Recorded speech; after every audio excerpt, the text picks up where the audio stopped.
Mundo Deportivo y Allianz se unen para contar las historias de 12 mujeres únicas que son un ejemplo en la lucha por la inclusión. Hoy conoceremos la de Lari León, una mujer que nació sirena y desde entonces no ha parado de romper barreras. Muchas gracias por recibirnos en tu casa. Gracias a vosotros. Dices que has nacido sirena. ¿Qué quiere decir eso?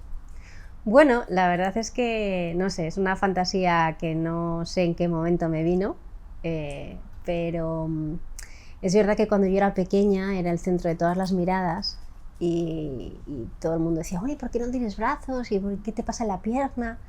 Entonces un día dije que había sido sirena en otra vida y claro, la gente se quedaba alucinada, ¿no?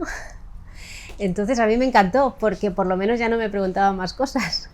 Entonces, bueno, pues crecí con esa anécdota, ¿no? Y con esa respuesta. Y la verdad es que, bueno, quizás me saliera porque yo en el mar me siento especialmente bien, siento una sensación como muy reconocida, ¿no? Quizás de otras vidas no se sabe.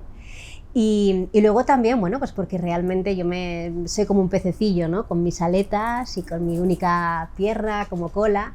Y bueno, quizás, no sé, quién sabe, ¿no? A lo mejor fui una sirena en otra vida, no sé. ¿Cuál fue la reacción de tu madre por primera vez al tenerte en brazos? La reacción de mi madre cuando me vio, yo creo que tuvo que ser extraordinaria, porque cuando yo nací fue una sorpresa para todos.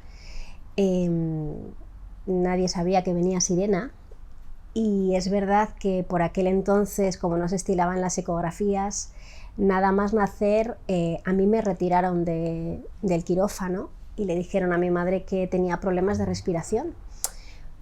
Porque de alguna manera no sabían muy bien qué hacer, ¿no? Yo creo que esto nos pasa a todos en la vida sin darnos cuenta, ¿no? Que cuando hay algo que de repente nos sorprende o nos limita, pues le damos la espalda, ¿no? Giramos y decimos, no quiero verlo, ¿no?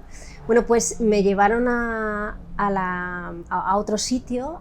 Mi madre tardó días en verme porque al nacer a mí me retiraron del quirófano y ella decía, ¿pero dónde está mi niña? ¿Dónde está mi niña? Y le decía, no, bueno, es que tiene problemas respiratorios. Y mi madre decía, pero si la he oído llorar y yo soy la quinta de 5 hermanos. Entonces, bueno, mi madre estaba acostumbrada a dar a luz, ¿no? Y es verdad que hasta unos días después no vino a verme porque realmente me llevaron a un hospital de Madrid. Yo nací en una capital de provincia y me llevaron a Madrid para que en un hospital general me hicieran todos los chequeos oportunos para comprobar que aparte de la discapacidad que yo tenía física no tenía otra orgánica que pudiera, bueno, pues dificultar mi crecimiento o para saber, ¿no?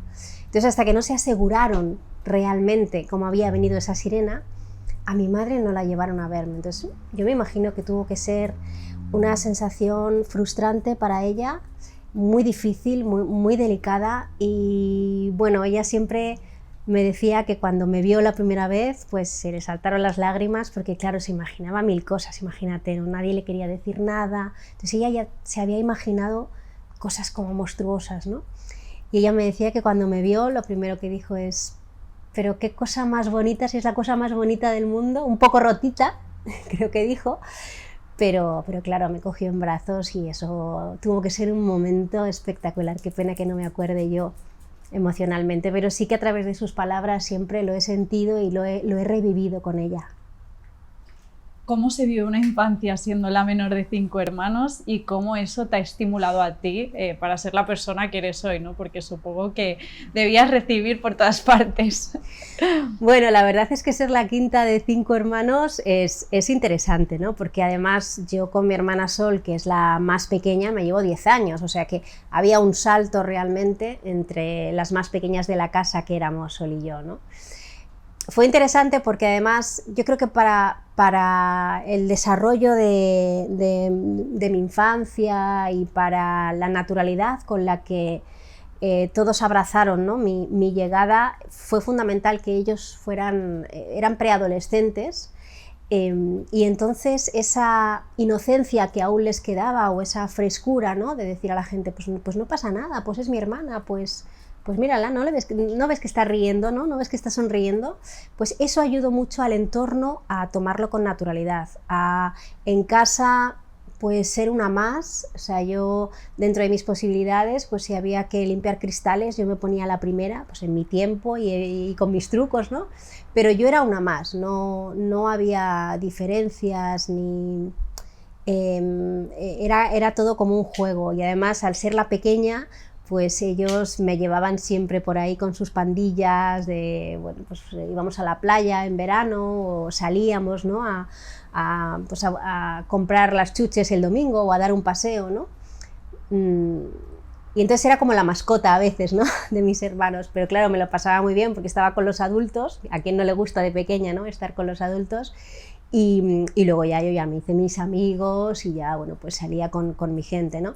Pero fue fundamental que yo fuera la pequeña, que ellos me acogieran de esa manera, cada uno en su estilo, ¿no? Porque cada uno somos diferentes, pero sí que me sentí muy acogida, y yo creo que eso fue fundamental. Luego, a medida que creces, es verdad que tus hermanos se van yendo de casa, porque además mis hermanos se fueron muy pronto de casa y yo me quedaba sola, y mi cantinela y mi mantra era me aburro, porque claro, de repente de ser 5 en casa a empezar a quedarte sola, pues sí que eso era como yo necesitaba, bueno, pues mi hermano Joaquín, que fue el que se fue el último de casa, ¿no? Pues jugaba con él al parchís, al Monopoly, estudiaba con él, bueno, fue como mi compañero de juegos, ¿no? Y luego con el resto de mis hermanos, pues cada uno tenía mi vínculo, ¿no? con ellos, pero la verdad es que me gusta haber sido la quinta de 5 hermanos. Luego sí que es verdad que con tus padres suele pasar que cada vez que haces algo tienes un poco ahí encima la experiencia de tus hermanos, ¿no? Mira lo que le ha pasado a tu hermana Sol, mira lo que le ha pasado a tu hermana Conchi, entonces al final es como, bueno, sí, soy yo y mi experiencia, ¿no? Pero bueno, eso yo creo que es normal en todas las familias, ¿no? Y en ese momento de querer cuidarte y de querer protegerte y educarte lo mejor posible, ¿no? Y de estar muy atento a todos los ojos. Cuando hablabas de tu madre antes, ¿sí? Me ha parecido que se te ilumina como la cara. No sé si tenéis una conexión especial y cómo ha influenciado la figura de tu madre en tu vida. La verdad es que sí, o sea, la relación con mi madre y con mi padre ha sido muy especial. Hace muy poquito que subieron ahí arriba y me emociono, ¿eh? Pero yo creo que ellos lo han hecho muy bien. Cada uno a su manera, eran muy diferentes, pero a la hora de trabajar en equipo y de buscar cada uno a su manera todo lo que a mí me hiciera sentir, sobre todo independiente, tenían como muy claro, ¿no? Que lo que querían es que yo de mayor fuera lo más independiente posible, pues porque cuando ellos faltan y cuando ellos no están, pues ellos se querían asegurar de que yo estaba bien y de que yo me podía desenvolver, ¿no? Como cualquiera de mis hermanos o como cualquier persona, ¿no? Una buena mujer independiente. Y yo creo que esa labor ha sido crucial. Cuando yo escribí el libro de Lari, El tesón de una sirena, hace muchos años, a mí me costó muchísimo decidirme a escribirlo, y al final la idea de poder rendirles de esa manera un homenaje a ellos, ¿no? A lo que habían hecho ellos por mí, a lo que ellos me habían inspirado, me pareció un motivo más que suficiente como para escribirlo, así que les adoro. ¿Y a ti, ser madre, cómo te ha cambiado la vida y la manera de ver la vida? Bueno, ser madre te cambia y luego hay una etapa en la que te refuerza realmente quién eres, ¿no? Porque hay un momento en el que tu pensamiento se divide ya en tu pareja, en tus hijos, en ti, y hay otro momento en el que vuelves a sentir que necesitas tirar otra vez de esa parte de ti, ¿no? Porque de alguna manera también esa parte de ti es fundamental para ellos, porque más que enseñarles, más que decirles, más que machacarles, ¿no? Que muchas veces es necesario. Yo a veces digo, madre mía, qué Rottenmeier soy, pero es necesario. Pero sí que es verdad que para mí lo más importante es como el ejemplo, ¿no? o el ser una inspiración para ellos. Ellos al final son esponjas y y captan lo bueno y a veces lo no tan bueno, ¿no? Entonces tienes que tener cuidado también de mostrarles ese lado vulnerable de ti, porque también a ellos les enriquece y les enseña que no todos somos súper fuertes y no tenemos por qué serlos, ¿no? Que la vulnerabilidad es bonita también, es un acto también de generosidad. Yo creo que cuando eres vulnerable y lo compartes, es una generosidad con otras personas, de mostrarte tal y como eres, tal y como te sientes, de poder compartir con ellos ese momento que quizás puedan sentir en otro momento ellos, y también de unirnos más, ¿no?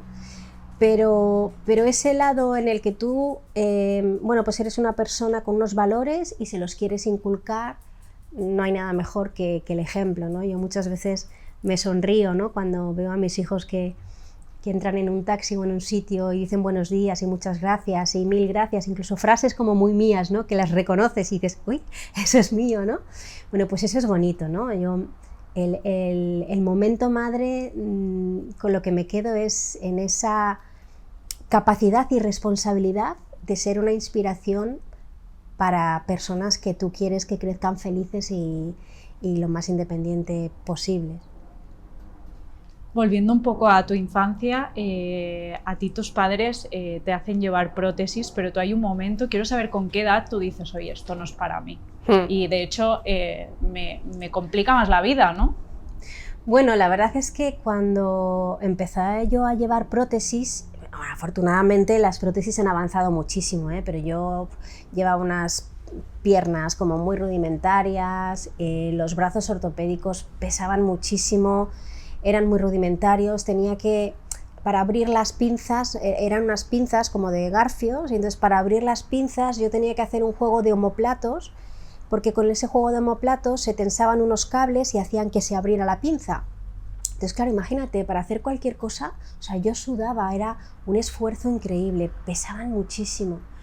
Y la verdad es que yo no me sentía cómoda con ellos, porque hasta lo que yo viví, pocas cosas me facilitaban, porque yo tengo la suerte y me siento muy afortunada de que con mis dos aletas, mis dos muñones, yo puedo hacer un montón de cosas, ¿no? Y sobre todo esa sensación de sentir, de abrazar, de cuando tocas, de cuando coges un objeto, de sentirlo, no me gustaban, y además, ya te digo, me resultaban bastante fastidiosos.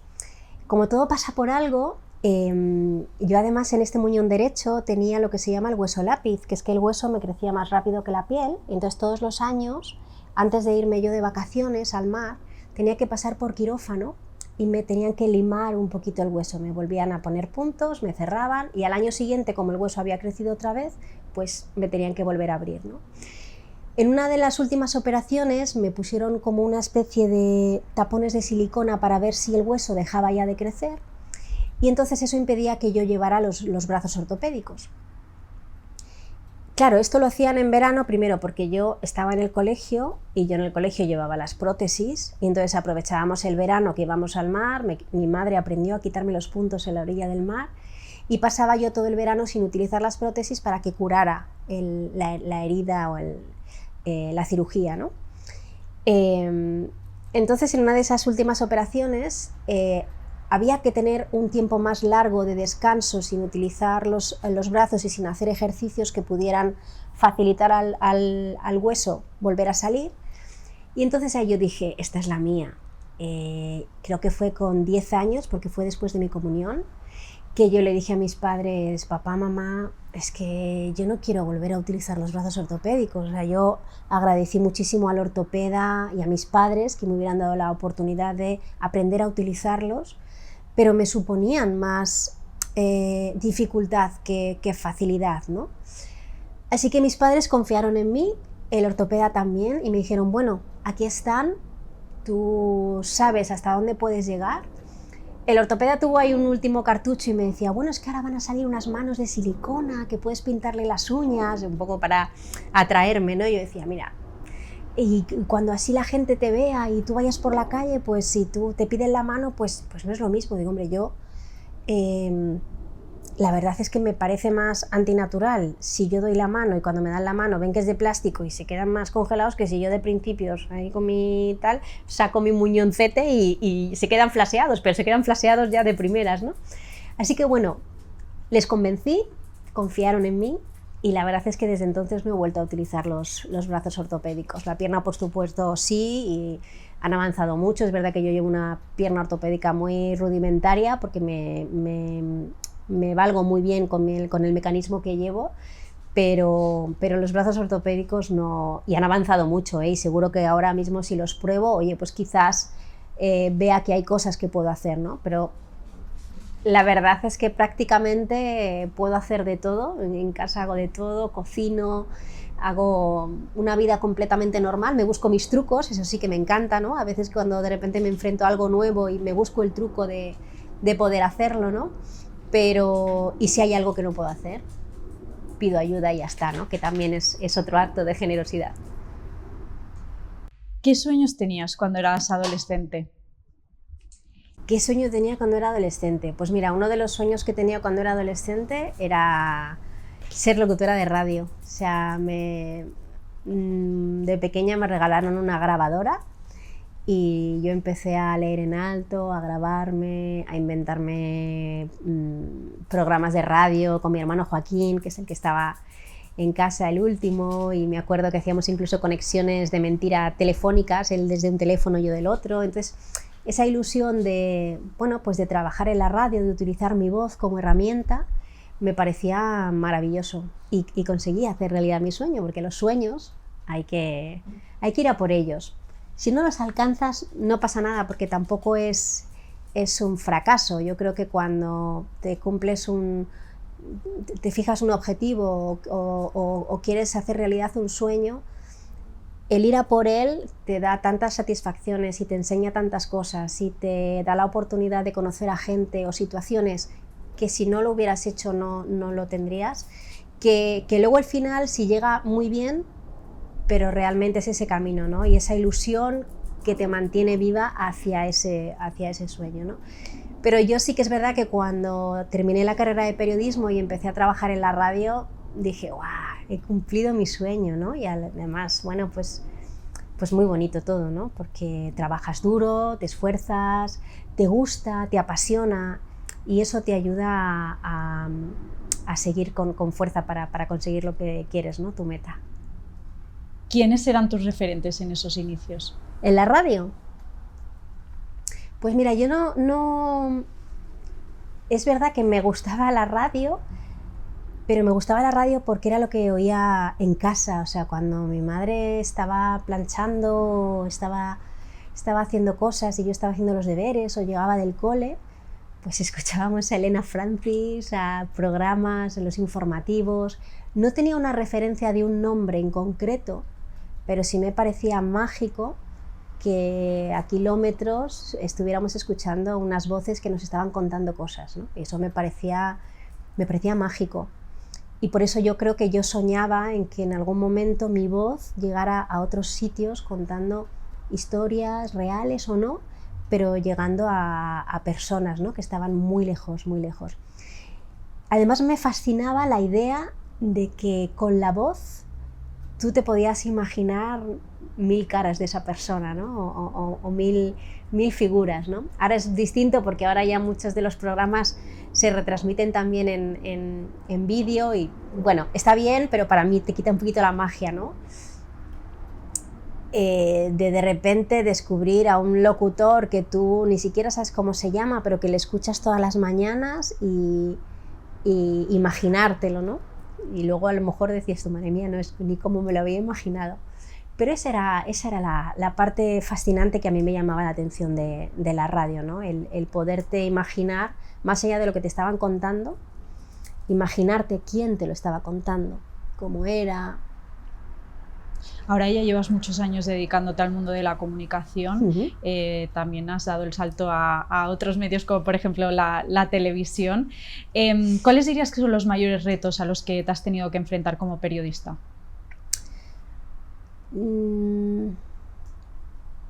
A ver, yo no No quiero que parezca todo fácil, pero sí que es cierto que yo no he tenido, o no he sentido, o no me he dado cuenta de que he tenido muchas trabas. Es verdad que al principio, cuando empecé a trabajar en la tele como reportera, pues sí que tenía algunas cuestiones que teníamos que darle un poco la vuelta a la tortilla, ¿no? Cuando íbamos de viaje, pues eso, el ir de viaje, el a lo mejor tener que ir al baño y no tener a lo mejor mis trucos a mano para desenvolverme en mi vida cotidiana, ¿no? Pero eso me ayudó a salir también incluso un poco del cascarón y a tener que buscarme las castañas allí donde fuera, ¿no? O sea, tú tienes tus trucos, tus maneras en las que en casa o en el trabajo, pues tú ya tienes tu rutina de que, pues yo por ejemplo, a veces me visto y me ayudo de los pomos de la puerta o de un cordón para atarme una cremallera, pero también te agudiza el ingenio a la hora de estar fuera de tu ámbito y de tener que, bueno, pues que apañártelas, ¿no? De convivir con gente. A mí lo que más me gustaba cuando empecé a ser reportera en la tele es esos viajes que hacíamos para cubrir ciertos reportajes, de que te tirabas a lo mejor 2 o 3 días fuera, ¿no? Con un equipo que al final se convertían casi en una familia, ¿no? O en tus amigos.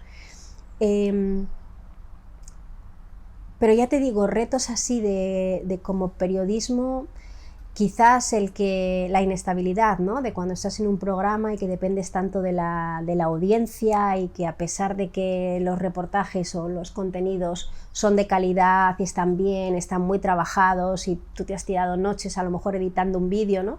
Y que, bueno, pues por determinadas circunstancias que de repente no hay audiencia y quitan el programa Entonces esa inestabilidad de los medios de comunicación, que yo creo que está en todos, ¿no?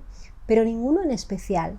Y ya te digo, no es porque quiera hacérmela fuerte, o es que a lo mejor ni siquiera me he dado cuenta de ellos, o porque no le he dado importancia. A lo mejor he tenido, y como no le he dado importancia, no me viene en la mente cuando tengo que hablar de algunas trabas o de algunos problemas, ¿no? Que haya tenido. Lo que sí te ha dado la tele es muchísima más visibilidad. ¿Qué es para ti cuando alguien viene y te dice que la has inspirado de cualquier manera?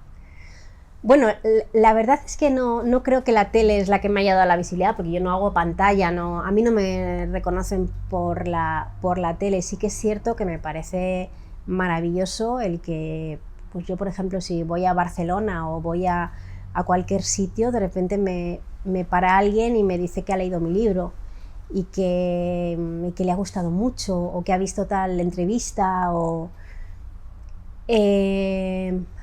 eso es una sensación muy bonita, porque sin darte cuenta, con tu experiencia, mueves a los demás, ¿no? O sea, ya no es inspirar, sino que mueves. Yo, por ejemplo, una de las cosas que tenía claras cuando escribí el libro es que no quería que fuera un libro de autoayuda, de ay, soy una superhéroe, ¿no? una heroína y soy un ejemplo de superación, porque yo yo siempre he pensado que no soy un ejemplo de superación, porque yo realmente vine al mundo con estas herramientas con las que he venido y no he tenido que superar nada. Otra cosa diferente es cuando por una enfermedad, un accidente o por cualquier circunstancia te tienes que reinventar y te superas a ti mismo, porque tienes que volver a hacer las cosas de manera diferente. Pero yo desde pequeña he aprendido a valérmelas así, ¿no? Entonces no creo que sea un ejemplo de superación. Entonces una de las cosas que tenía clara con el libro era ese, ¿no? Que no quería ser ejemplo de nada. Yo desde el principio lo que digo es, bueno, estas son trocitos de mi infancia, y si hay alguna anécdota, alguna escena, alguna foto, alguna frase que a alguien me mueve por dentro, o para sonreír, o para emocionarse, o para incluso estar en contra o no estar de acuerdo, objetivo cumplido, ¿no? Yo creo que eso es lo que me gusta a mí, ¿no? El mover a la gente para cualquier lugar, pero el mover, el producir sensaciones que de otra manera a lo mejor no las sentiría, ¿no? O las sentiría con otras personas y fenomenal, pero el saber que las produces tú me gusta, ¿no? Me parece bonito.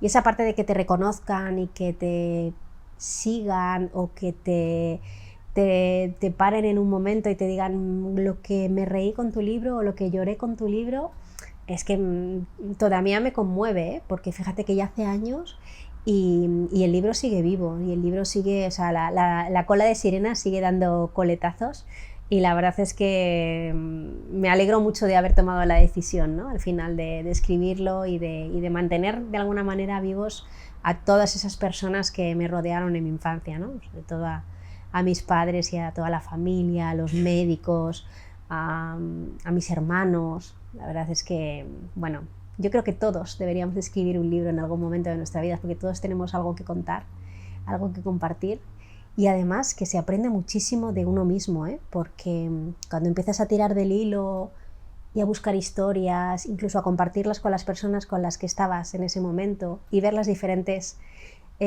perspectivas que tiene cada uno, ¿no? De repente ves las cosas de otra manera y es muy interesante, es un ejercicio que ya te digo, a mí me encantaría que todo el mundo experimentara en algún momento de su vida. Ayudar a niños hospitalizados es una misión, lo digo en palabras que has puesto tú. ¿Por qué es una cosa tan importante para ti? Bueno, la verdad es que el proyecto de humanización de hospitales infantiles me vino en un momento profesional. Hace tiempo que ese proyecto ya se cerró, porque ahora mismo estamos haciendo otros proyectos, pero para mí fue una etapa laboral mágica, porque yo, que había estado mucho tiempo de pequeña en el hospital, el que de repente pudiera poner mi granito de arena para que otros niños tuvieran esa estancia más agradable, me parecía casi de ensueño, ¿no? Y es verdad que no nos damos cuenta muchas veces cuando estamos en nuestro día a día que en ese mismo momento pues hay familias que están pendientes de un niño, de una niña que está sufriendo o que tiene una enfermedad o que hay algo, ¿no? que tienen que estar mirándole en el hospital, y que tu vida cambia radicalmente de un día para otro, ¿no? Y que nos puede pasar a cualquiera.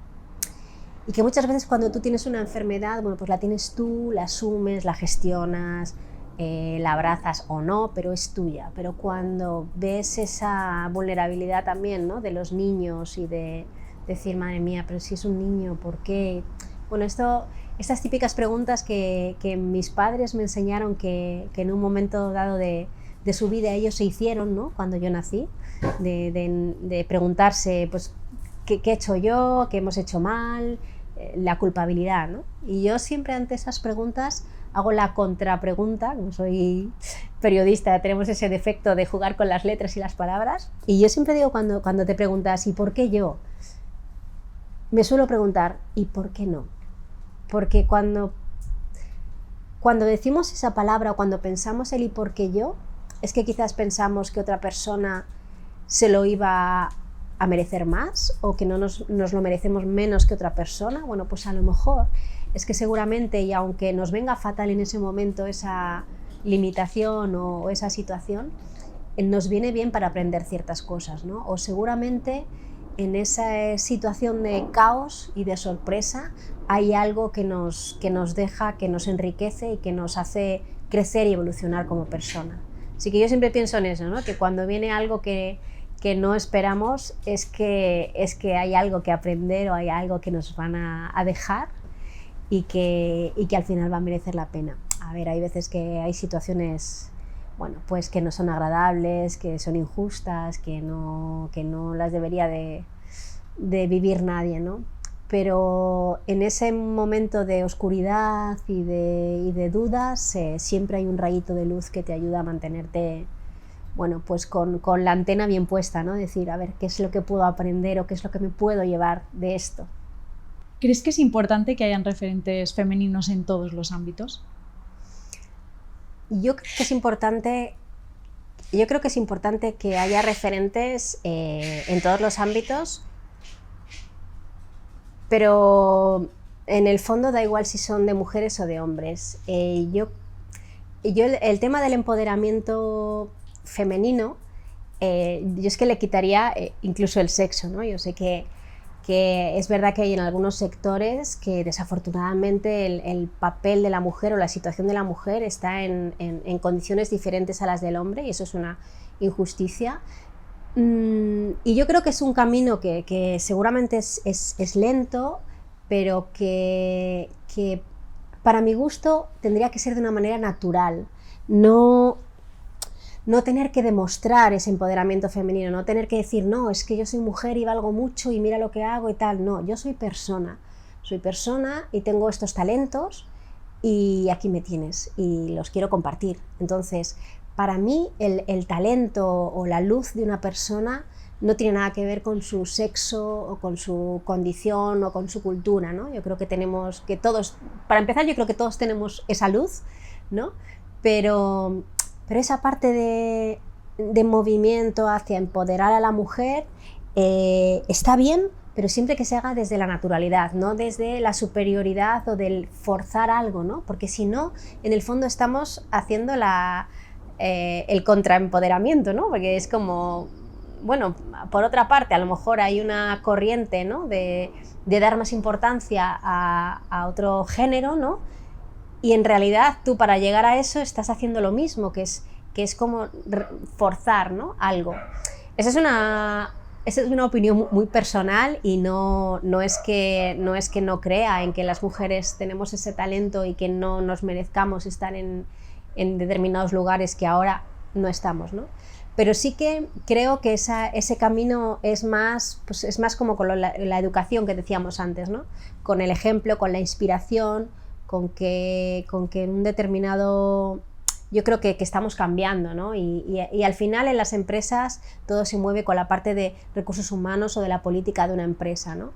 Cuando en esa empresa hay personas que creen en la igualdad de género, en la igualdad de talentos, esa empresa tendrá esa visión de, en realidad me da igual que seas hombre o que seas mujer, pero vales para este puesto, porque vas a cumplir los objetivos, porque tienes ese talento. Y me da igual si eres mujer o hombre. Si en alguna empresa hay personas con esa mente aún cerrada de que si eres jefe tienes que ser hombre o si eres jefe tienes que ser mujer, me da igual en cualquiera de los casos, ahí tendremos problemas, porque una vez más estaremos cayendo en el error de juzgarnos por un género, por una cultura, por una tradición, cuando realmente es lo mismo que pasa con las personas con discapacidad, ¿no? Ese paternalismo a lo mejor, ¿no? Que hace años decías, bueno, pues es que sí, inclusión, pero en puestos así como más comedidos, ¿no? En recepción, en tal, ¿no? O sea, vamos a ver, si tú estás en silla de ruedas o tienes un implante coclear, pero tienes un talento el mismo, mayor o el mismo que otra persona que aparentemente no tiene discapacidad, seguramente una persona que no esté con mente abierta va a elegir a la persona sin discapacidad. Pero es que a lo mejor se equivoca porque, o a lo mejor no, porque a ver, que la discapacidad o el ser mujer o hombre no conlleva ninguna etiqueta, ¿no? Simplemente al final somos personas. Pero sí que cuando tú ya tienes esos clichés hechos, al final hay algo que falla, ¿no? Porque no estás mirando más allá de lo que ves a simple vista, de un cuerpo, de una persona, de si está sentada o si lleva muletas o si es mujer o si es hombre, ¿no? Estás quedándote en la superficie y no ves realmente el talento. Entonces, el día en el que todos seamos capaces, ¿no? De realmente ver el talento y no tanto el caparazón, ¿no? El envoltorio que tenemos cada uno, yo creo que ese empoderamiento será algo natural y evidente. Y en el fondo es eso, ¿no? Es verdad que se ha hecho mucho camino históricamente, acordaros, ¿no? Las mujeres en qué situación estaban y hoy en día aún como hay cosas que todavía nos llevamos las manos a la cabeza diciendo, pero vamos a ver si estamos ya a estas alturas con la inteligencia artificial y hay otras cosas que parece que no avanzan. Bueno, pues avanzan, lo que pasa que llevan su tiempo, pero para hacerlo de una manera natural. Vaya rollo que te he metido. No, pero me encanta, o sea, no puedo estar más de acuerdo, suscribo cada palabra. Ya para acabar, quiero saber a quién admiras tú a día de hoy y por qué. ¿A quién admiro? Wow.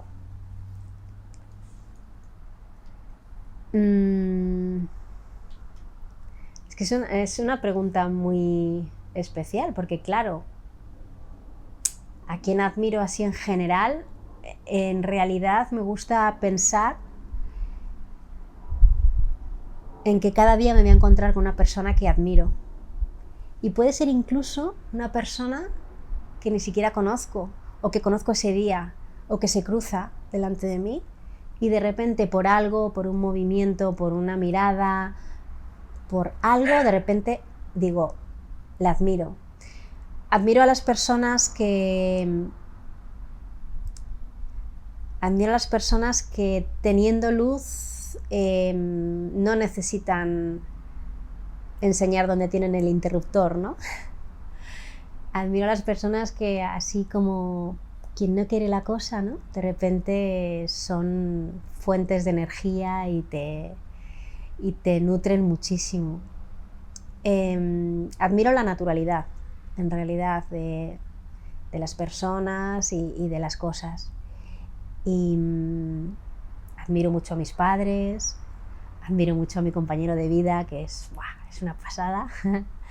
Admiro mucho a mis hijos, porque los dos son muy diferentes y cada uno en su esencia son dos seres increíbles y les admiro. Y al final hay veces que yo creo que también nos tenemos que admirar a nosotros mismos, porque muchas veces ¿quién nos conoce mejor que nosotros? Y admirar eso que nos gusta de nosotros y que reconocemos, y también detectar aquello que no nos gusta quizás, ¿no?, y que podemos cambiar y cambiarlo, porque ahí entonces hay un trabajo y hay que dar el paso, ¿no? Pero ¿por qué está mal visto el admirarnos a nosotros mismos también, ¿no? El sentirnos orgullosos de cosas que hacemos, de cosas que decimos, de cosas que de alguna manera creamos o producimos a veces sin darnos cuenta, ¿no? Y dices tú, pues es que si yo no hubiera hecho esto, al final tal... Y entonces empiezas a unir y yo creo que admirarnos a nosotros mismos tendría que ser, ¿no?, el admirarnos a nosotros mismos los primeros para poder admirar a los demás, ¿no?, y para poder también reconocerlo en los demás. Pues yo creo que tú derrochas luz y después de esta charla tengo que decirte que yo te admiro a ti. Oye, así que casi lloro, muchísimas gracias. Muchas gracias a vosotros, ha sido un placer.